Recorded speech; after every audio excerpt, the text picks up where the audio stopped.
சகலகலாவலவன் பிலிம்ல தான் first time இந்த photo shoot அப்படின்றது என்னன்றது எனக்கு தெரியும். அந்த குடுமையெல்லாம் வச்சுட்டு அந்த கேரக்டர் அதெல்லாம் பண்ணது ஏவிஎம்ல தான் பண்ணோம்.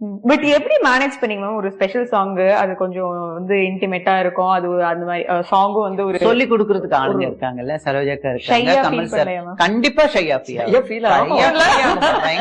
அப்புறம் அவங்க சொல்லுவாங்க இது கொஞ்சம் சரியான சாங் தான், நிறைய பேர் இருக்க மாட்டாங்க, பேடா ஃபீல் பண்ணாத, இது வந்து ஜஸ்ட் இது ரியல் கிடையாது, ரீல் தான், இது ரியல் கிடையாது, ரீல் தான், நம்ம நடிக்கிறதுக்கு தானே வந்திருக்கோம். சோ அதனால 50 பேர் இருக்கும்போது அவங்க முன்னால நாம நடிக்கிறோம், அந்த மாதிரி எடுத்தா போதும் அப்படின்னு.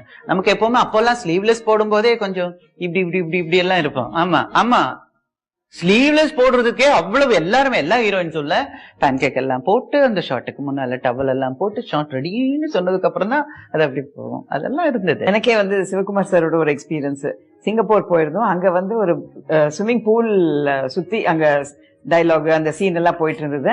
அப்புறம் டைரக்டர் வந்து மேடம் ஸ்விம்மிங் காஸ்டியூம் போட்டோங்க, அதெல்லாம் நான் போட மாட்டேன் அப்படின்னு சொல்லி சொன்னேன்.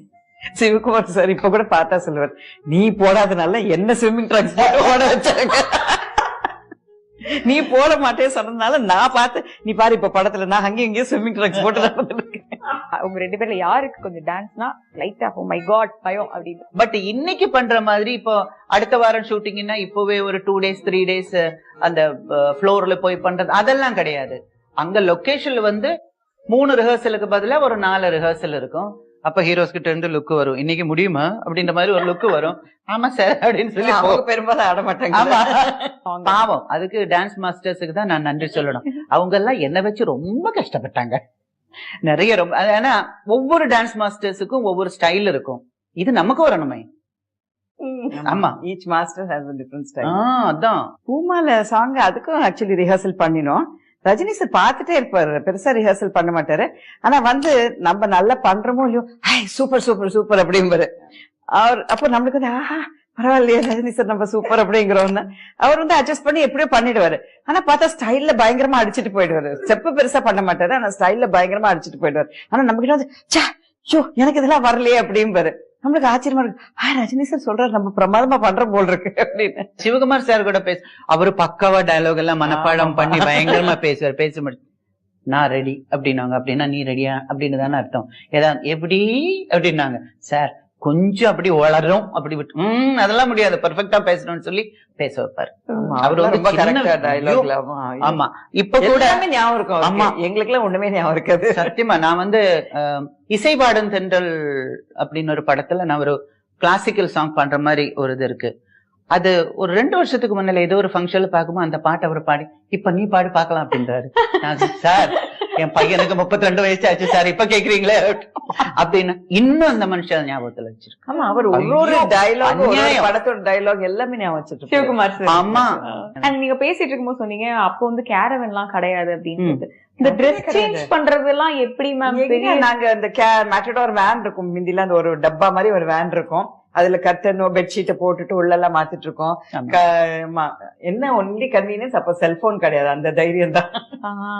இன்னொன்னு என்னன்னா, இப்ப யூனிட் வேன் வரும் இல்லையா, டோர் இப்படி திறந்து வச்சுட்டு இந்த டோர் திறந்து வச்ச இதுல இருந்து அந்த ஜன்னல் வரைக்கும் 2 லுங்கி இல்லன்னா பெட்ஷீட் கட்டி வச்சுட்டு அந்த படிக்கட்டு இருக்குமே, அந்த பஸ் லாரியில ஏறுற படிக்கட்டு, அதுல உட்கார்ந்துட்டு முதல்ல பிளவுஸ் மாத்துவோம். அதுக்கப்புறம்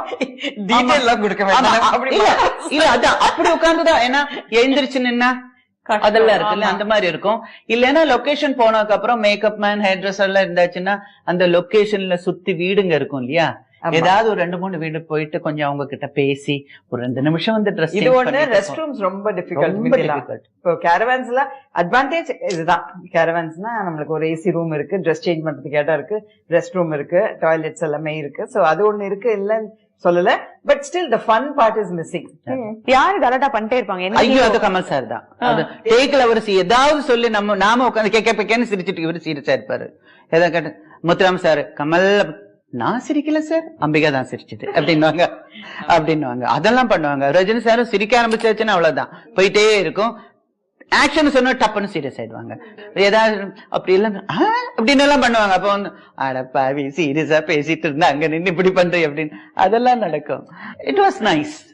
டைம் சொன்னா நாங்களும் திரும்பி பண்ணுவோம்.